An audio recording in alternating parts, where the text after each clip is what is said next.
Thank you very much. How about a round of applause for Sam, everyone? Yeah! And for open mic night! And America! And for putting your hands together when you're happy!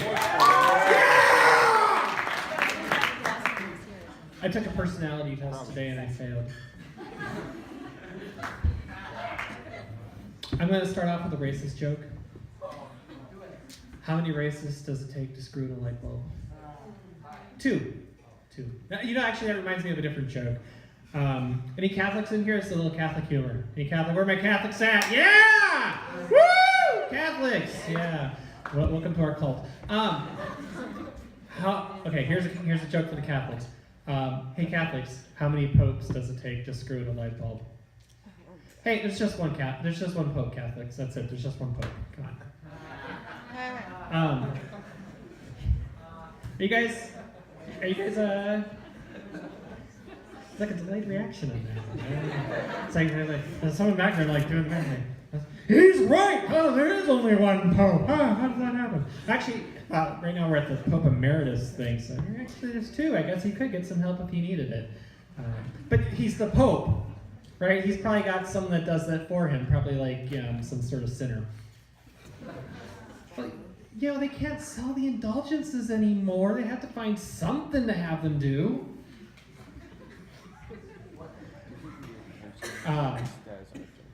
So, I don't know if any of you believe in Christmas miracles anymore.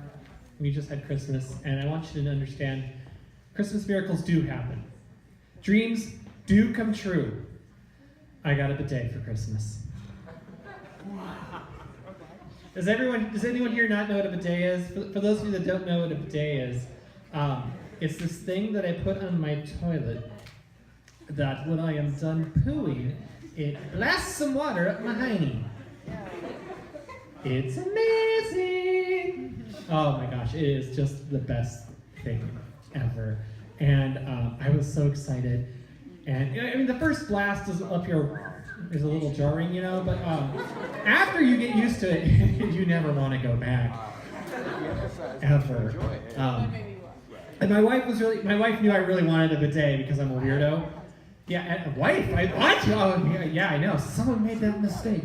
But my wife, she knew I really wanted this bidet, and a bidet, I should say. And so she's like really proud. She's like, okay, I got the one that had the best review.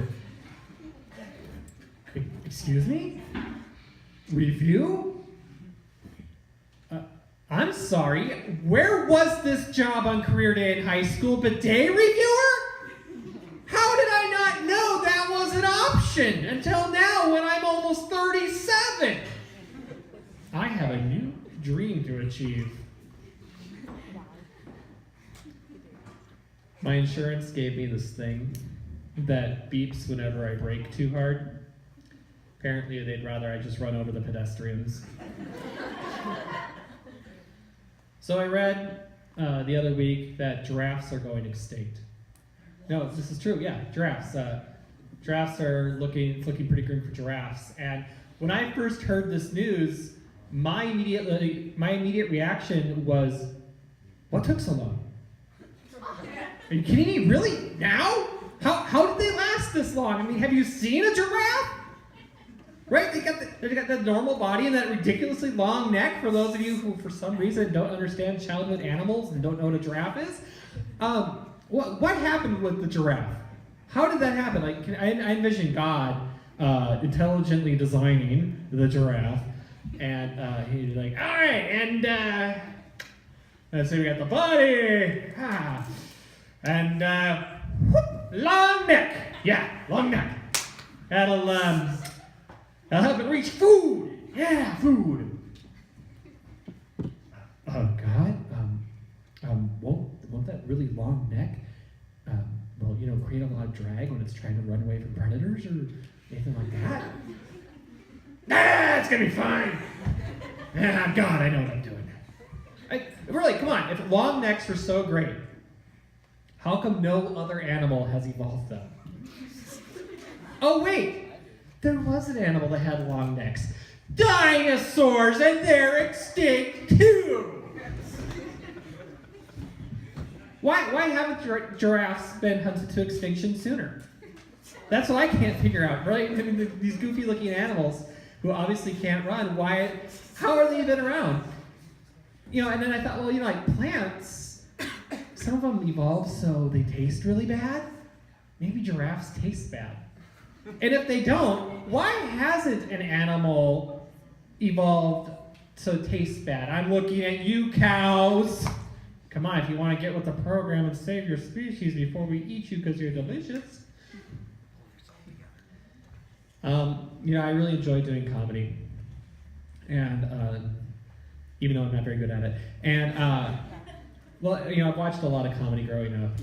And a real staple for a lot of comedians was always doing William Shatner impressions.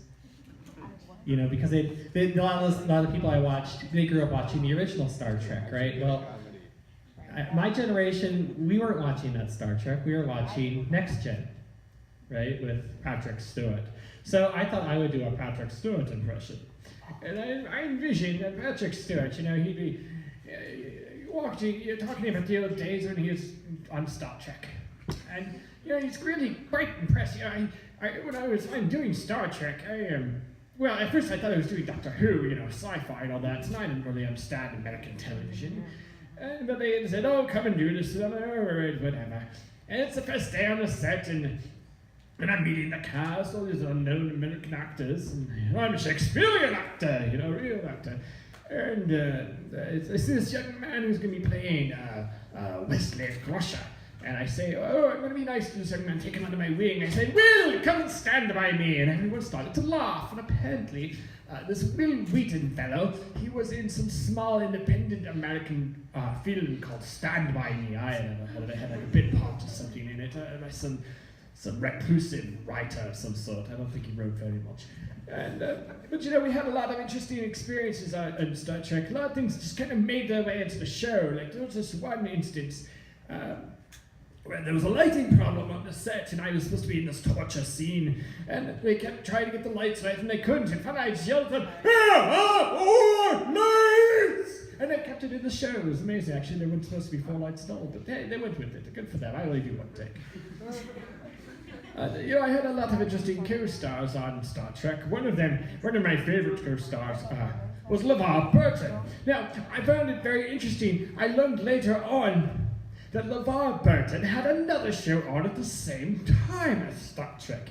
He was doing some small show called Reading Rainbow, which was about literacy for the children in America. And I was very impressed with this because he was an American black man who could read, and I thought that was quite amazing. I don't have a high opinion of Americans, I really don't. But one of the other guest stars we had frequently, Whoopi Goldberg. And I remember she'd come on, she was a big fan of the show. And so she invited me into the dressing room one time and she showed me her penis. I didn't understand at all what I was seeing. Yeah, so Patrick Stewart, he's a huge racist who apparently hangs out with Whoopi Goldberg. That's my impression of him. I don't think that's true at all, actually. But in my heart, I kind of wish it was, because I think that would make his relationship with Ian McKellen just that much more special. Let's just slow it down here for a moment. Just take a moment to appreciate it is 2017. We made it. I'm still alive because I'm not even remotely famous. And I thought maybe as a group tonight, you guys might want to help me make some New Year's resolutions. Are you on board for that at all? Yeah. Wait, you don't think I'm perfect? Come on. All right. So I had one resolution already, which was make resolutions. So I guess we can kind of cross that one off. Here's another one I'm thinking. I'm gonna gain 10 pounds because it is winter and I am cold and sad. It's about 5 days in to 2017, and I'm right on track to just nail that one. All right. Let's see. Another resolution. I want to lose those 10 pounds. So, anorexia, here I come. All right, let's see here. Oh, here's a good one. I am going to crush my enemies. Dot. Crush my enemies. There we go. Oh! I need to plug my Patreon more. Everyone, patreon.com/Marvelous Patric. All right, check. Got it. All right. How about, okay, be less sarcastic. Yeah, that's going to happen. Okay. Be more humble.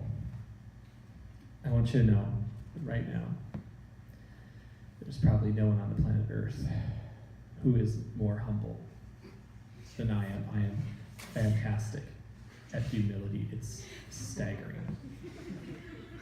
Nailed it. Number eight. Ooh, I'm gonna set the bar high here. I'm going to develop a cure for cancer. Now I'm just gonna spitball here. What if cure for cancer?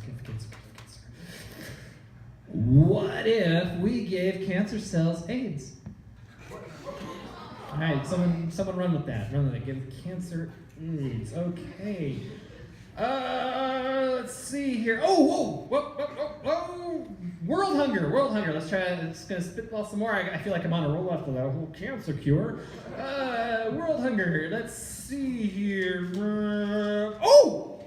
What if we ate the homeless? 2 for 1, right there. Just spitballing. 2 for 1. Let's see here.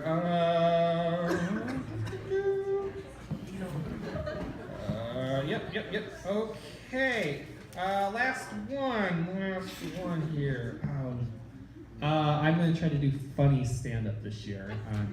That's my new resolution. I'm sorry, it won't be tonight, though. It won't be tonight at all. I think we're good there. So, yeah, resolutions. Thank you. Please check me out on all the social medias you have at Marvelous Patric. Thank you.